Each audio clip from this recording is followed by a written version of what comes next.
It's Sunday night. Pay's landed.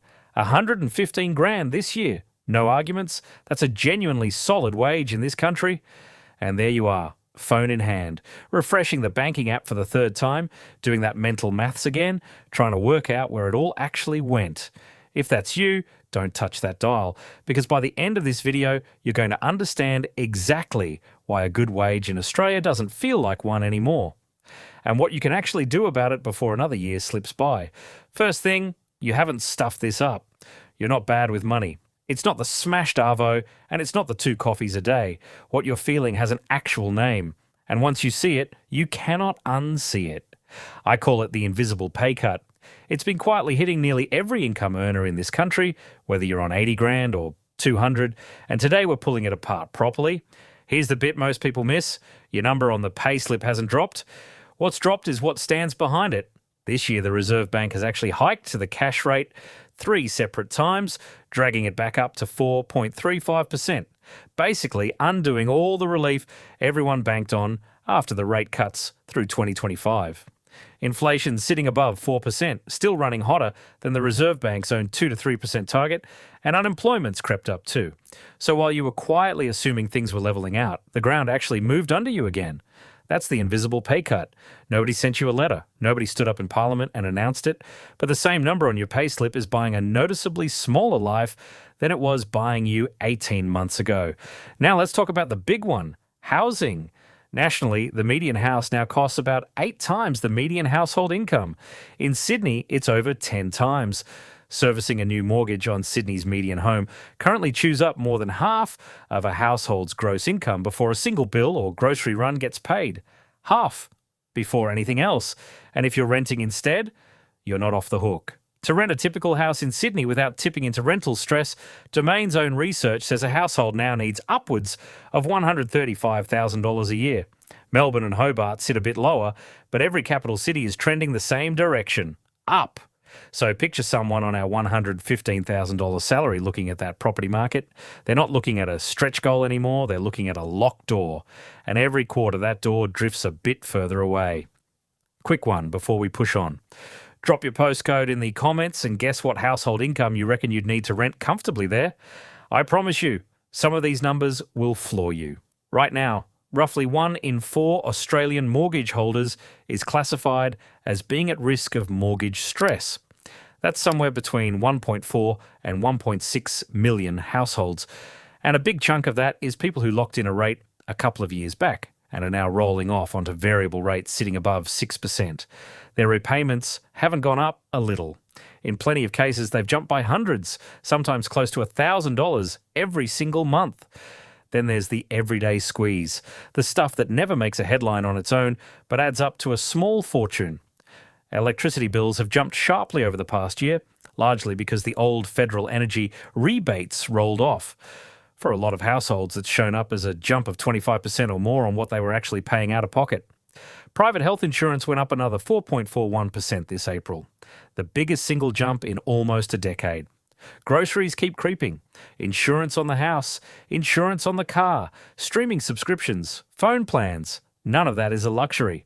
That's just the base cost of being a functioning adult in Australia in 2026, and every single line item has crept up while your pay slip stayed roughly where it was. A generation back, one income could cover a house, a car, 2 kids, and a family holiday every year. Right now, 2 full-time incomes are often straining to do that same job. We've doubled the effort required to fund the same life, and almost nobody's saying it out loud. The lifestyle expectations stayed the same. The maths underneath them changed completely. There's one more thief in the room, and this one's sneaky. It's called bracket creep. Here's how it plays out. Every time you get a pay rise to keep pace with inflation, a bigger slice of it lands in a higher tax bracket, even though your actual buying power hasn't improved at all. Now, there's a small win this year. From the 1st of July, the tax rate on income between $18,201 and $45,000 dropped from 16 to 15%, which puts a bit more back in everyone's pocket. But don't get too comfortable. Bracket creep is still working quietly in the background, and over a few years it can claw back thousands more than that one small cut ever gave you. So here's the full picture. You're earning a genuinely decent income. Your mortgage or your rent costs more, your energy bill costs more, your health cover costs more, your groceries cost more, and bracket creep is nibbling away at whatever's left. This is the invisible pay cut. You haven't failed. The rules of the game changed, and nobody handed you the new instruction manual. Here's where it gets properly interesting, because most people respond to this in one of two ways. And I want you to really listen here, because the fix isn't either of them. Group 1 goes into denial. They keep spending exactly like they always have, lean on the credit card, lean on buy now, pay later, and tell themselves the next pay rise will fix it. It never quite does. Group 2 goes into panic mode. They cut every small joy out of their life, blame themselves for the numbers, and burn out trying to budget their way out of a problem that budgeting alone was never going to solve. There's a third path. It's the only one that actually works, and it's not about earning more. It's about building leverage. Leverage comes down to 3 moves. First, protect what you already earn.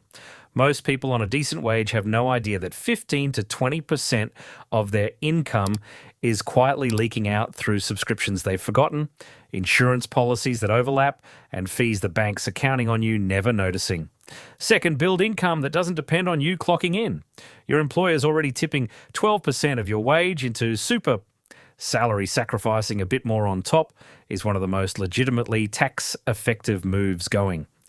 Outside of super, steady, boring, low-cost index fund, investing beats chasing the next hot tip almost every single time.